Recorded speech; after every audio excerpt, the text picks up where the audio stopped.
Wellman TV. Marshall Ortega. Like ka naman dyan, idol. Kabanata 471 mahalaga ba kaninong anak ito? Natigilan si Lay, natigilan sa hindi inaasahang tanong, saglit na nawalan ng masabi. Nakatitig siya sa takot sa mga mata ni Jonah na duguan, kumikinang sa galit na hindi pa niya nakita. Sa loob ng maraming taon, si Jonah ay nagmamahal kay Isla, tinatrato siya na parang isang prinsesa. Kaya naman, noon pa man ay naniniwala na si Lay na si Isla ang nakikita niyang katawa-tawa, kaya hindi niya moari kung bakit biglang naglabas ng isyu si Jonah. Jonah, bitawan mo ako. Sigaw niya na mabilis na kumurap. Isla has called you dad, all her life. Bakit mo pa tatanungin kung anak mo siya? Inihagis ni Jonah si Lay sa lupa at saka nagpakawala ng mapait na tawa. Sa wakas na pagtanto ko na ako ang pinakamalaking tanga sa mundo. Lay, kahit ako alam ko na kung magka-type A blood ang parents nila, hindi sila pwedeng magka-type B na anak. Noon pa man ay pinipilit mong akin si Isla, pero kung totoo, paano siya type B, sasabihin mo ba sa akin na iba ka sa iba? Nabalot ng katahimikan ang silid ng tumama sa kanilang lahat ang mga salita ni Jonah. Ang lalaking ito, na puno ng pagmamahal at matatag na mga prinsipyo, ay nagtiis ng walang katapusang pakikibaka sa kanyang karera sa loob ng maraming taon. Sa kabila ng maraming paghihirap, ibinuhos niya ang buong pagmamahal sa kanyang asawa at anak. Araw-araw, walang pagod niyang itinutulak ang kanyang sarili, ang kanyang buong pagkatao ay pinagagapang ng isang walang humpay na enerhiya. Sa lahat ng mga paghihirap, ipinagmalaki niya hindi ang kanyang mga kinikita kundi ang kanyang pamilya, ang mga pinakamamahal niya. Ngunit ngayon, ang mga masasakit na katotohanan ay lumalabas, na binabasag ang ilusyon na kanyang itinatangi. Sa ilalim ng magandang panlabas, walang malalim na koneksyon o katapatan sa isa't isa lamang na mga layer ng nakatagong kapangitan at pagkakanulo. Ang asawang minahal niya ay nagtatago ng mga lihim, nagkakaroon ng mga relasyon habang siya ay nanatili sa dilim. Kahit na ang anak na babae na pinalaki niya sa loob ng mahigit isang dekada ay naging hindi kami sa kanya. Nalungkot si Jonas. Ang pamilyang dati niyang pinrotektahan sa kanyang buhay ay gumuho sa kanyang harapan. Hindi niya maintindihan kung saan siya nagkamali. Kung hindi siya minahal ni Lay, bakit siya dumating sa buhay niya, para lang masaktan siya ng husto? Ang kanyang pagkamakasarili ay nasira ng higit pa sa isang pamilya. Sinira nito ang kanyang dignidad at ang kabataan ng kanyang anak na babae. Dahil sa paghihirap, hinawakan ni Jonah ang kanyang ulo, hindi sigurado kung ano ang kanyang haharapin bukas.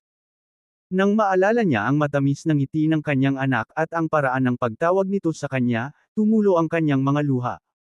Ang malakas na lalaking ito ay napuno ng kalungkutan, lahat ay salamat sa panloloko ni Lay. Naging hindi matiis ang katahimikan sa silid, naputol lamang ng nakakadurog na sigaw ni Jonah. Tapos biglang sumingit si Patrick. Lay, thin blood type B. Nabuntis mo ba ang anak ko pagkatapos mong matulog sa akin bago ang iyong kasal? Anak ba si Isla? Tumanggo si Lay, na umamin na alam na niya ang katotohanan mula noong unang buwan ng kanyang kasal. Aking. Sa paglipas ng panahon, iniiwasan kong magsalita tungkol dito, alam kong haantong lang ito sa gulo. Nag-aalala ako na baka iwan kami ni Jonas sa isla. Kailangan ko ng katatagan, isang tahanan at isang lalaking makakasuporta sa amin. Huminga ng malalim si Jonah at ngumiti ng masakit. Lay, may konsensya ka ba? Pagkatapos ng mahabang pagsisinungaling sa akin, hindi ka ba nahihiya? Umiling-iling si Lay.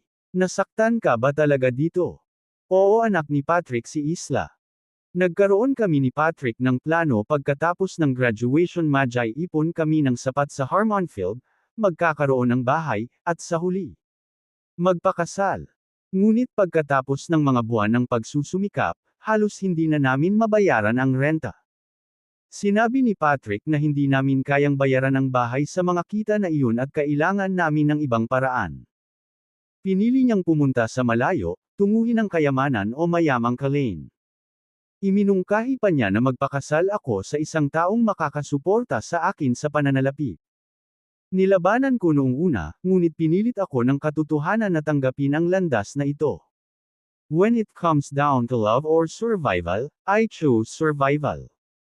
Ibinigay mo sa akin ang lahat ng kailangan ko, Jonah. Noong mga panahong iyon, talagang masaya ako. Pero hindi ko makakalimutan si Patrick. Mas romantic siya, habang pinansyal lang ang tinutukan mo, hindi emotionally. Walang gaanong pera si Patrick pero kaya niya akong bigyan ng romansa. She asterisk T. Hindi ko na kaya. Humakbang pasulong si Albert, namumula. Kung hindi nyo kayang umupa, bakit hindi nyo pinuntahan ang tinatawag na romansa noon? Kahit na kasing pinag-aralan ko ay dapat sabihin na kahihiyan ka. Nilingan niya si Jonah. You can't let this woman off the hook. If it comes to it, I will rally the alumni and the community to expose her. Ngumisi si Lay. Ito na ang panahon ng mga karapatan ng kababaihan.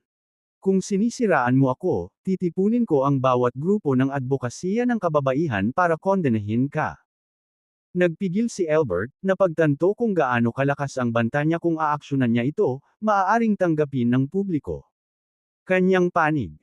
Kung siya ay inakusahan ng hindi paggalang sa karapatan ng kababaihan sa pag-ibig at kalayaan, siya ay itatakwil.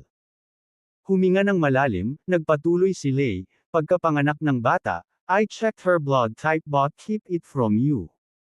Alam ko noon na anak ni Patrick si Isla. But does it matter?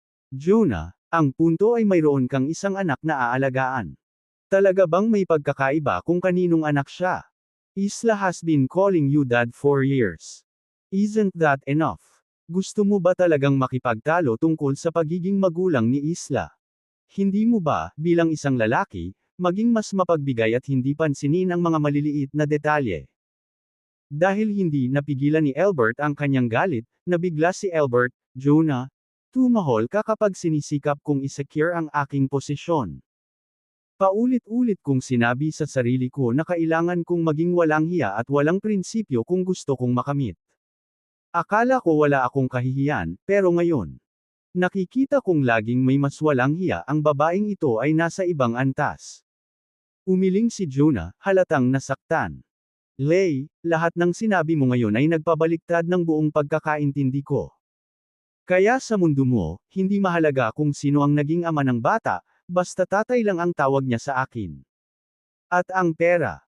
Akin ang ibigay, at maari mong gastusin ito kahit anong gusto mo, kahit na ito ay para masiyahan sa iyong sarili sa ibang tao at tawagin ang pagmamahalan na iyon. Ganyan ba talaga ang iniisip mo? Fine, huminga ng malalim si Jonah. Tanggap ko na. Isama mo ang anak mo. Biglang nagring ang phone niya. Kusang sumagot siya, Harper, anong balak mo? I'm busy. Mr. Ferguson, si Isla. Tumalon siya mula sa gusali. Nagpakamatay siya. Kabanata 472 sisiguraduhin kung magbabayad sila. Ano ba? Harper, huwag kang ang bumubulalas ng kalokohan. Nagulat si John Ali. Paano posibleng magpakamatay si Isla? Huminga ng malalim si Harper at sinabing, Mr. Ferguson, please try to stay calm.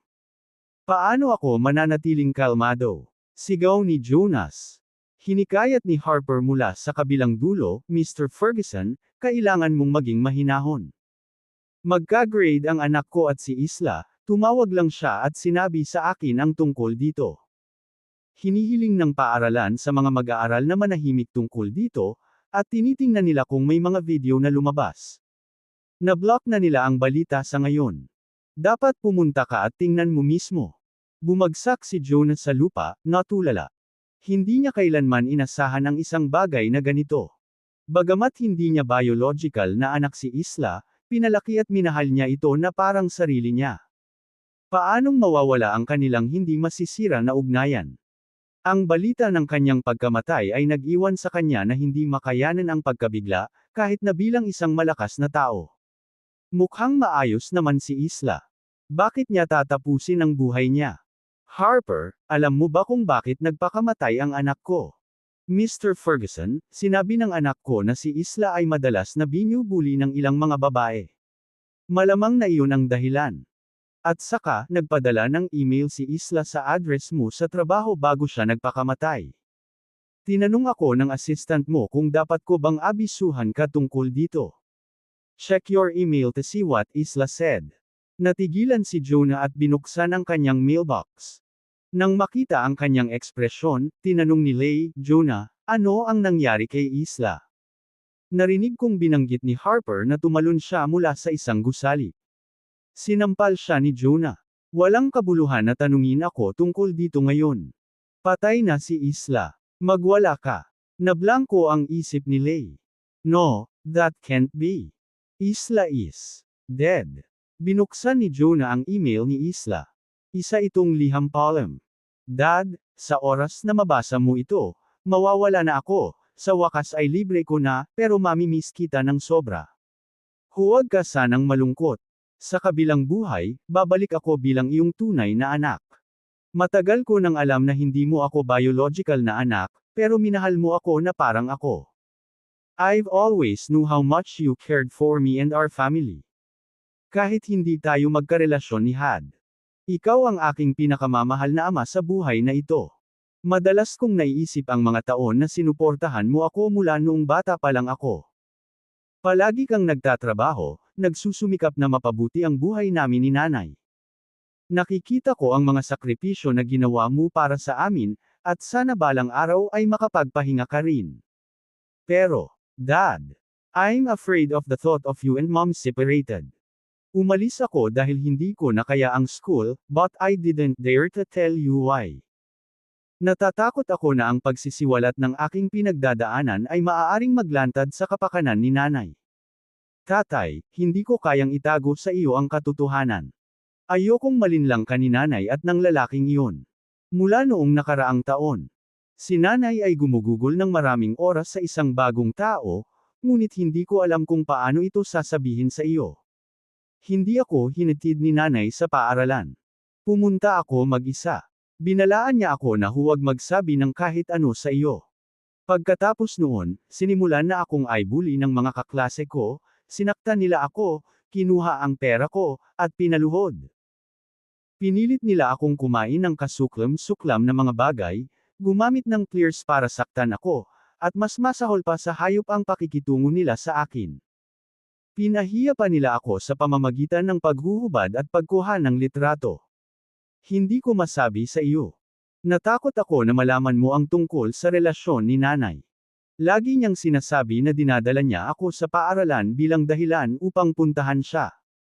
Kapag wala siya sa bahay, hindi ko magawang bumalik, kaya maghintay ako sa labas, minsan hanggang hating gabi. Sa bandang huli, hindi na ako nakaimik.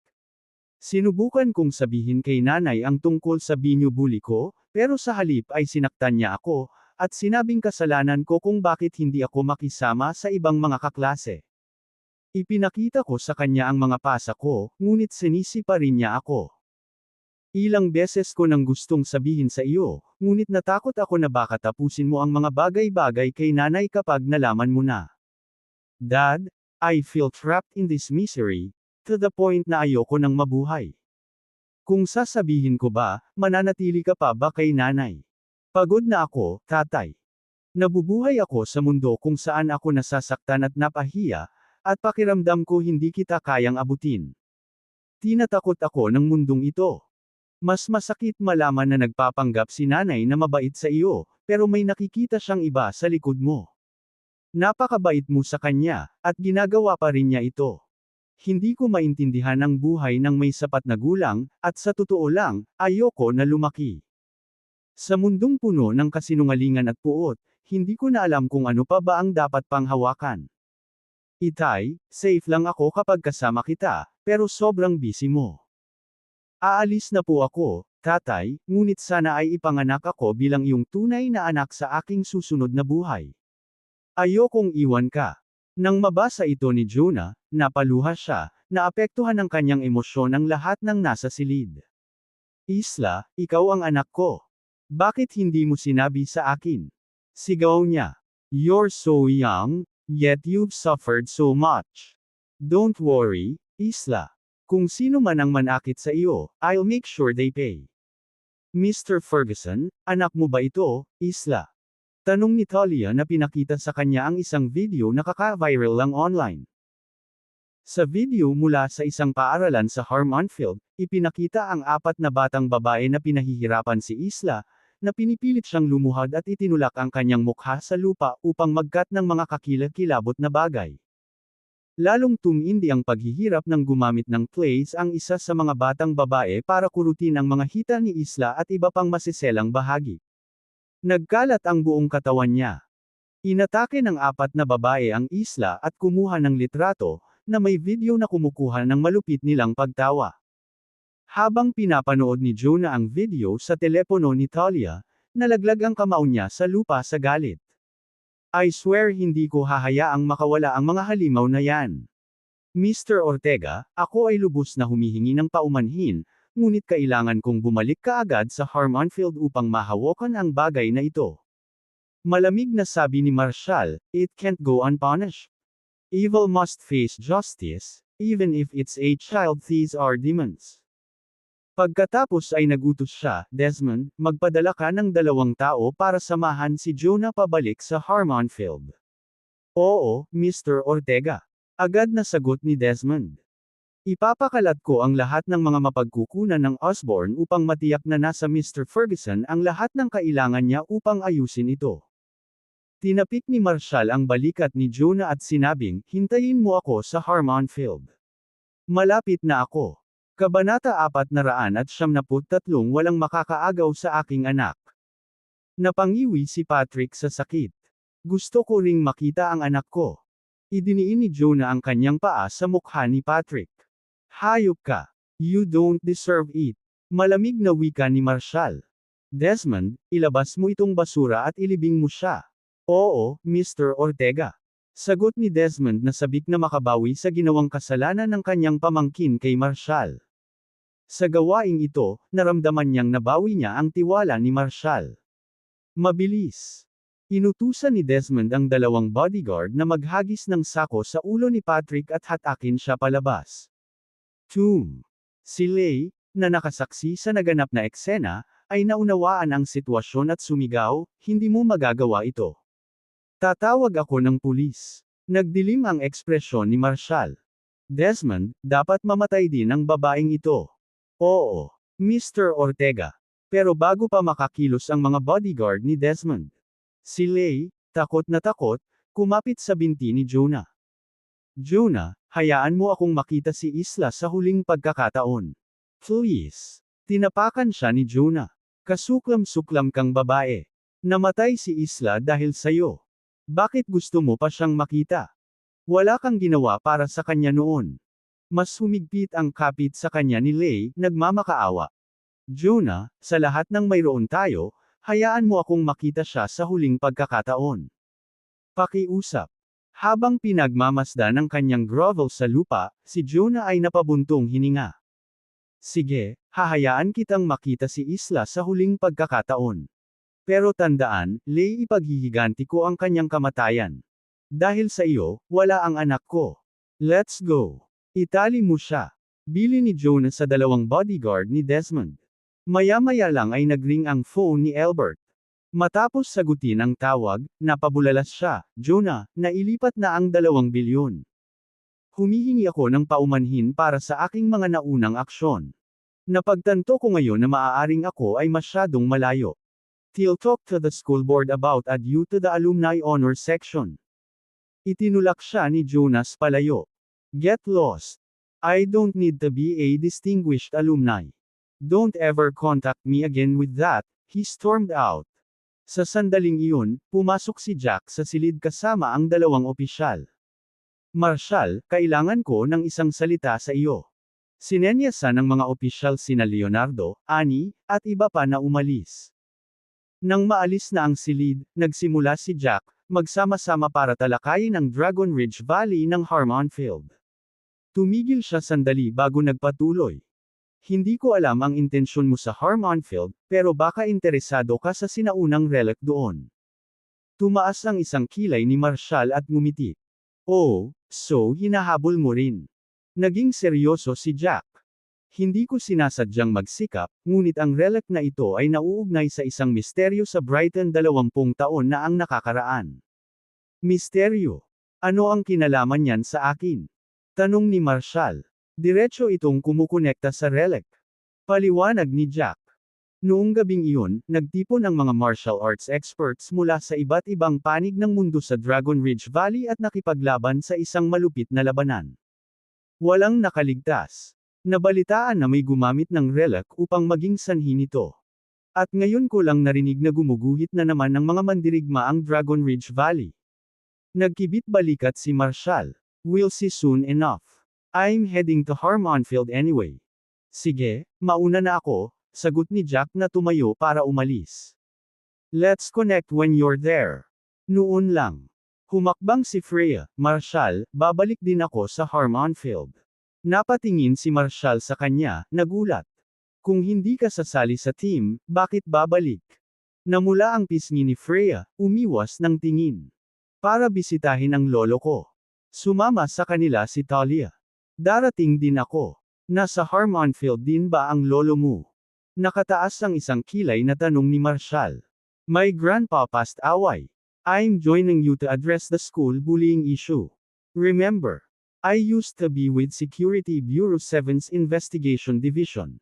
Tumalikod si Jack at tumingin sa kanilang tatlo. Sige, sabay na tayo.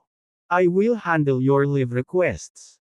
Sa labas ng hotel, naghihintay sina Leonardo at Annie. Pagkaalis ni Jack, lumapit si Annie. Mr. Ortega, kaibigan mo ba ang mga sundalong iyon? Tumango si Marshall, oo. Soldier din ang kapatid ko, patuloy ni Annie. Nakikita ko ang mga uniforme na ito, pakiramdam ko ay nasa bahay ako.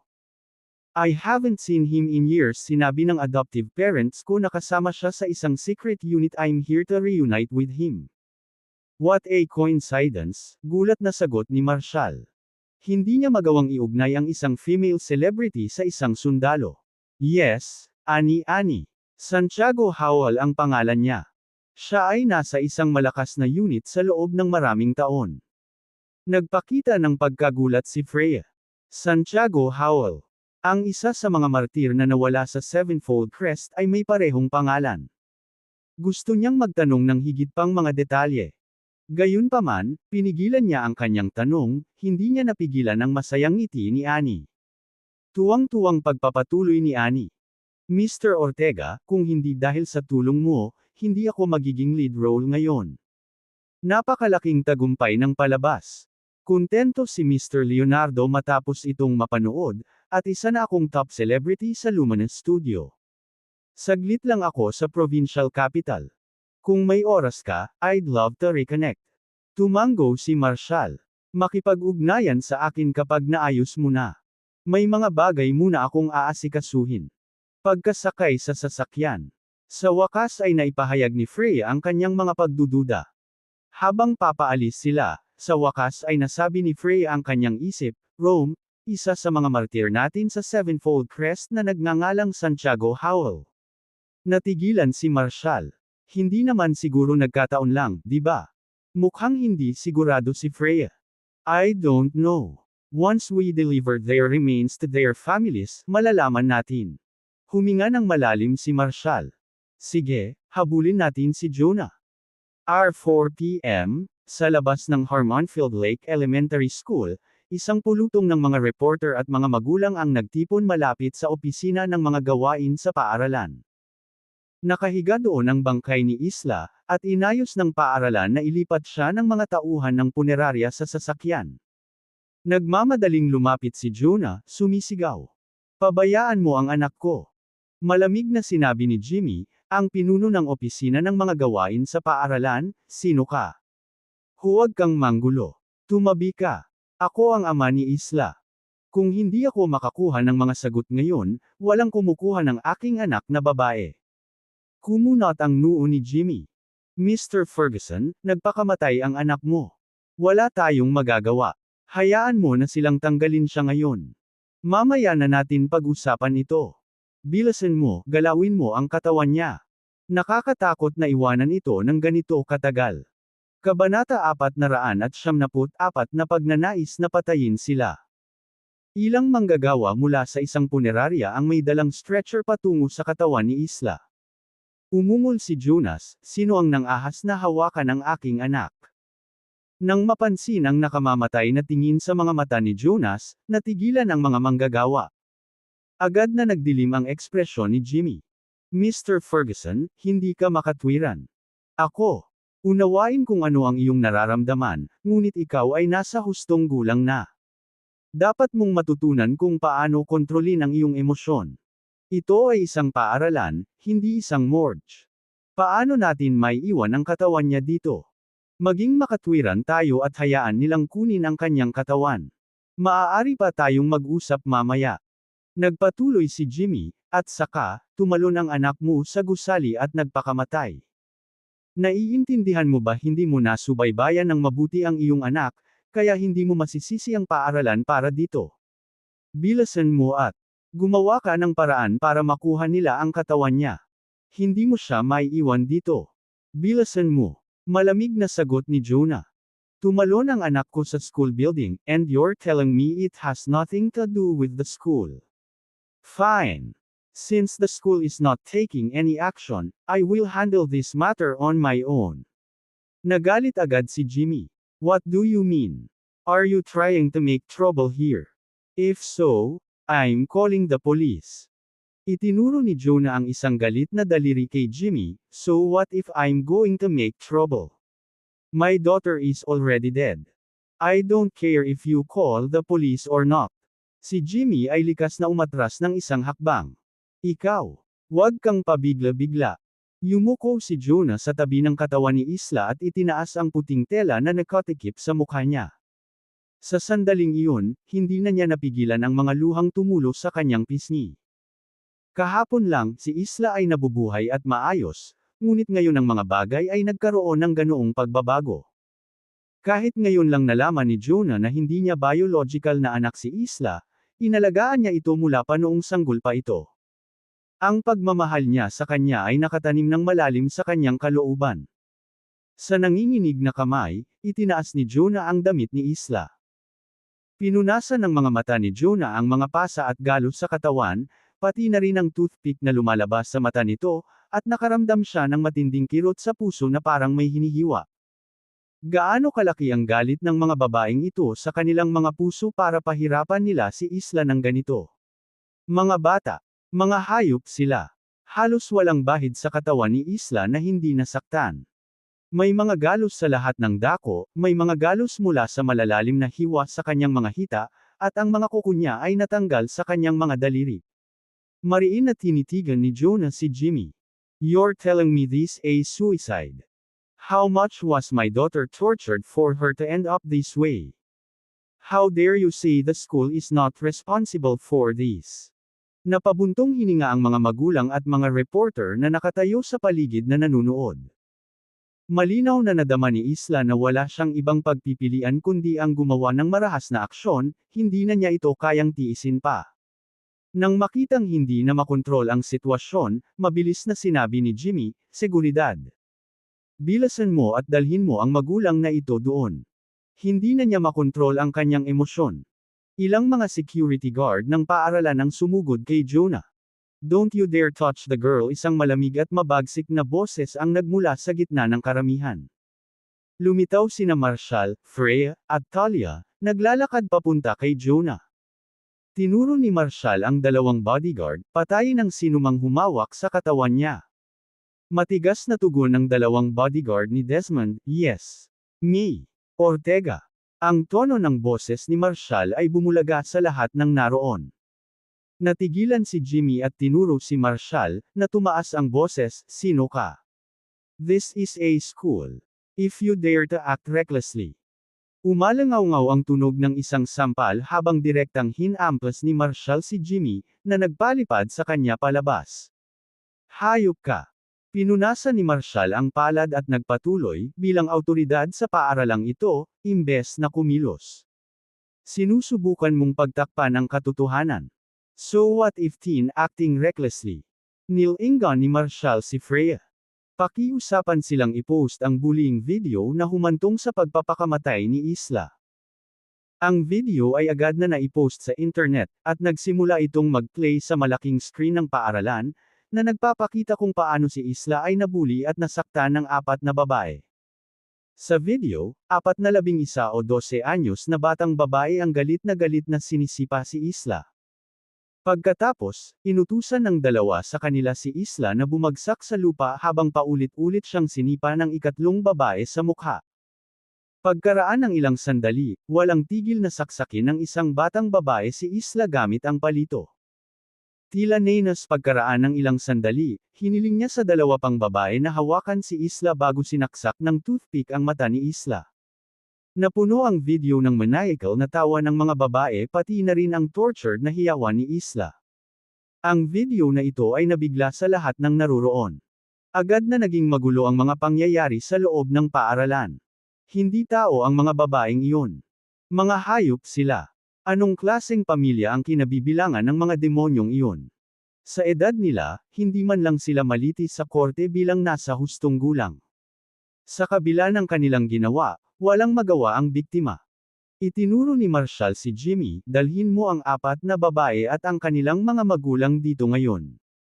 Nagpumiglas si Jimmy na makatayo. Ikaw. Ito ay kabalbalan. Anong karapatan mo? Hindi mo hawakan ito. Putol ni Marshall, malamig ang boses. Kung wala kang gagawin, gagawin ko. Kasama niyan. Hinawakan ni Marshall sa buhok si Jimmy at isinandaw sa dingding. Doon W. Ay isang malakas na kalabog, at ang mukha ni Jimmy ay puno ng dugo. Riger. Dalhin mo rito ang 4 na demonyo at ang kanilang mga magulang sa loob ng 5 minuto. Tinahol ni Marshall ang kanyang mga utos sa malamig na boses, at ramdam ng lahat ng naroroon ang nakamamatay na aura sa paligid. Kanya. Mabilis na bumangon si Jonah at sinabing, Mr. Ortega, hayaan mo akong hawakan ang bagay na ito. Tumayo ka. Matigas na saway ni Marshall sa kanya. Nakita ng mga magulang na nanunood sa eksenang ito kung gaano galit si Marshall at naramdaman niyang may malaking mangyayari. Inilabas ng ilang mga tao ang kanilang mga telepono upang tumawag sa pulisya. Sabi pa ng ilan sa kanila. Kung ano man ang sitwasyon, mga bata pa lang sila. Walang dahilan para magalit ng ganito. Gayunpaman, ang ilan pang mga magulang ay sumagot, paano kung ang iyong anak ang nagdusa? Kung anak ko yan, baka handa akong patayin sila sa ginawa nila. Kabanata 495 isang bata. Sa gitna ng nakapaligid na talakayan, dahan-daang nanembalik si Jimmy sa kanyang katahimikan, na nakatingala kay Marshall, na walang malasakit na ekspresyon. Dahil alam niyang hindi magiging madali ang pakikitungo ng binatang ito, mabilis na kinuha ni Jimmy ang kanyang telepono at tinawagan ang prinsipal na si Ashton Green. Anong problema? Jimmy, bakit mo ako tinatawag ng ganitong oras? Naiinip na tanong ni Ashton. Kasalukuyan siyang nasa lunch break, at humikab siya, tinatapik ang mukha ng babaeng nakayakap sa kanya. Pinunasan ni Jimmy ang dugo sa gilid ng kanyang bibig at sinabing, Mr. Green, may nangyari. Nagdala ng ilang tao ang tatay ni Isla para manggulo, at iginiit nila na hindi natin maigalaw ang kanyang katawan. Humihingi sila ng paliwanag mula sa paaralan at sa mga magulang ng iba pang mga babae. Sandaling katahimikan ang namayani bago nagsalita si Ashton ng tamad. Tawagan ang mga security guard ng paaralan at ipagawa sa kanila ang bangkay. Sabihin sa kanila na iyon ay isang pagpapakamatay at nagpapakabait na tayo sa hindi pagtatanong sa kanila na magbayad para sa mga pinsala. Hininaan ni Jimmy ang boses habang sumagot, Mr. Green, medyo matigas ang ulo ng mga to. Pwede bang ikaw na ang mag-asikaso dito? Marami ring mga magulang at reporter dito. Natatakot ako na lalo pang lumala ang sitwasyon. Jimmy, ano ang masasabi ko tungkol sa iyo? Hindi mo ba kaya kahit maliit na bagay ang ganyan? Reklamo ni Ashton. Tinulak niya ang babae palayo at naiinip na nagpatuloy. Curse him on my way now. Maya-maya, dahan-daang pumunta sa opisina ng prinsipal ang isang medyo may edad na chubby na lalaki na nasa edad 40 anyos, humihikab. Napatingin si Ashton sa mga magulang at reporter sa paligid at bahagyang kumunat ang noo. Pagkatapos ay sinulyapan niya si Marshall, na nakatayo sa gitna ng karamihan. Sigurado siyang ito ang lalaking binanggit ni Jimmy sa telepono kanina. Umiling si Ashton, nanunuya. Ang mga kabataang lalaki ay talagang mayabang at walang alam. Bilang principal, alam na ni Ashton na binubuli si Isla. Iniulat ng homeroom teacher ni Isla ang pangyayari sa kanya. Gayunpaman, ang estudyanteng nagtatarget sa Isla ay si Lily Sloan, na nagmula sa isang mayamang background. Ang ama ni Lily ay si Tyson Sloan, isang mayamang negosyante na namumuhunan sa mga proyekto sa Harmonfield. Pagmamay-ari din ni Tyson ang Global Tube International. Si Tyson ay mula sa Brighton at may malapit na kaugnayan sa mga opisyal doon. Nang marinig ang tungkol sa bagay na ito, nakaisip si Ashton ng isang ideya. Ginamit ni Ashton ang sitwasyong ito sa isla upang makakuha ng pabor sa mga Sloan. Sa kabila ng ilang beses na iniulat ng homeroom teacher ni Isla ang bagay na ito, pinili ni Ashton na huwag gawin. Kahit ano, hindi niya inaasahan na talagang magpapakamatay si Isla. Pagkatapos ng insidente, agad na pribadong nakipag-ugnayan si Ashton sa ina ni Lily na si Madison Sloan. Direktang sinabi ni Madison kay Ashton na wala sa kanila ang pagpapakamatay ni Isla. Kung nagdulot ng eksena ang ama ni Isla, hindi nila inisip na gumawa ng pribadong kabayaran na 30,000 hanggang 50,000 dolyares. Gayunpaman, nilinaw ni Madison na hindi sila makikipagkita sa mga magulang ni Isla. Hindi inaasahan ni Ashton na tatawag ng iba ang ama ni Isla at magdudulot ng eksena. Tiningnan din ni Ashton ang background ni Isla. Ang ama ni Isla, si Jonah, ay general manager lamang ng isang kumpanya sa South Vale na may negosyong nakikitungo sa grupong Don. Sa yaman at background, hindi maihahambing ni Jonah kay Tyson. Si Jonah ay walang malakas na background at walang iba kung ikukumpara sa mga Sloan.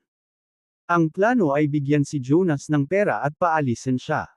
Kung babanggitin nila ang mga Sloan, sigurado si Ashton na tatanggapin ni Jonah ang panukalang kabayaran.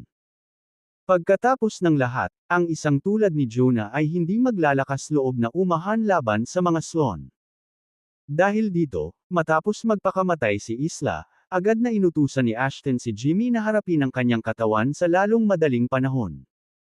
Gayunpaman, humingi si Jonah ng paliwanag mula sa paaralan at sa mga Sloan. Sa ilalim ng proteksyon ng dalawang security guard, nilapitan ni Ashton ang grupo at naiinip na sinabi, "Sino ka? Sinisikap mo bang manggulo dito? Binabalaan kita. Labag na sa batas ang mga kilos mo.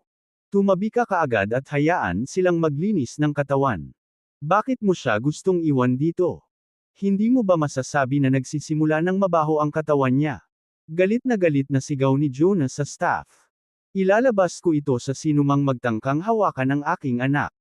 Galit na sagot ni Ashton. "Anong ginagawa mo?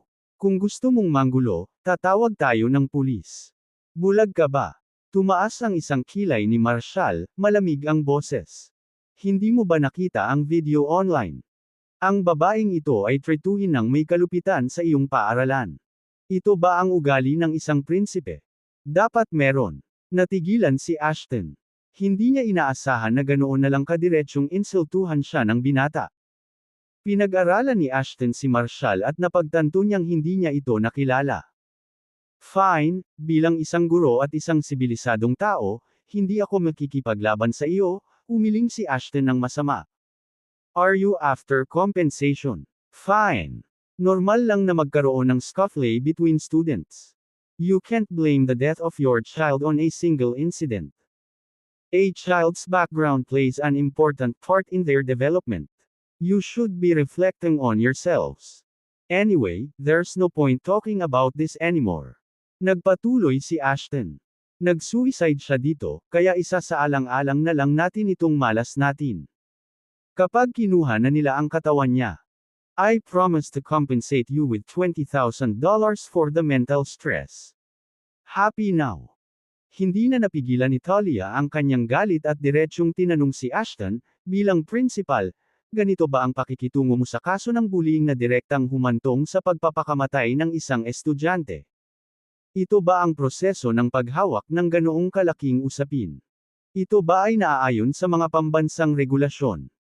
Ang mga bata ay ipinagkatiwala sa iyo, ngunit hindi mo man lang inaako ang anumang pananagutan. Ngayon at sinubukan mong iwasan ang lahat. Kakilakilabot na bagay. Tao ka ba?" Ngumisi si Ashton. Maaari mo akong insultuhan. Ako ay isang sibilisado at edukadong guro. Hindi ko ibababa ang sarili ko sa level mo. Kung paano ko hinahawakan ang mga bagay dito. Ako ang punong guro at gagawin ko ang nararapat. Ako ang may final say dito. Paano kung hindi ka nasisiyahan dito? Wala kang magagawa tungkol dito. Nang marinig ang nangingibabaw na mga salita ni Ashton, kuminang ang mga mata ni Jimmy sa paghanga. Tutal, guro siya noon, kaya alam niya ang lahat ng tamang sasabihin. Ngumiti si Jimmy kay Ashton, Mr. Green, you are absolutely right. Nagsalita ngayon si Freya, malamig ang boses. Mr. Green, ito ba ang uri ng bagay na dapat sabihin ng isang prinsipal? Tumaas ang isang kilay ni Ashton, pinag-aralan si Freya bago ngumiti, ano ang sinabi ko? As if I need you to tell me how to behave. I have been a teacher for almost 20 years and have teach many students. Noong nagsimula akong magturo, malamang hindi ka pa ipinanganak. Habang sinasabi niya ito, huminga ng malalim si Ashton at nagpatuloy, dahil bata pa kayong lahat, sasabihin ko pa. Kung tutuusin, ito ang occupational hazard ko bilang isang guro. Kailangan mong malaman kung paano maging matino at magbasa ng silid. Kung hindi, ang tanging magdurusa ay ikaw. Makinig, ang batang babae na nanguna sa grupo sa pambubuli kay Isla ay ang kanyang ama na si Lily Sloan na namumuhunan sa negosyo ng Bright Sloan. Ang nanay ni Lily ay anak din ng isang mayayamang pamilya sa